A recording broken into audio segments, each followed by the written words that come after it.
প্রজন্মের এক সাহসী সদস্য ওসমান হাদিকে হত্যা করা হয়েছে। ওসমান হাদি শহীদ হয়েছে।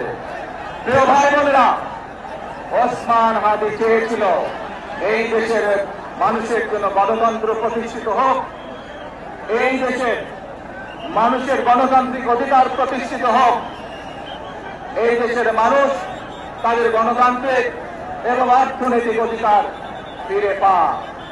আজ 24-এর আন্দোলনে যারা শহীদ হয়েছেন, ওসমান হাদি সহ 71-এ যারা শহীদ হয়েছেন, বিগত স্বৈরাচারের সময় বিভিন্নভাবে খুন করে শিকার হয়েছেন, এই মানুষগুলোর রক্তের ঋণ যদি শোধ করতে হয়, আসুন আমরা আমাদের সেই প্রত্যাশিত বাংলাদেশ গড়ে তুলব, যেখানে আমরা সকলে মিলে কাজ করব, যেখানে আমরা সকলে মিলে আমাদের প্রত্যাশিত বাংলাদেশকে গড়ে তুলব।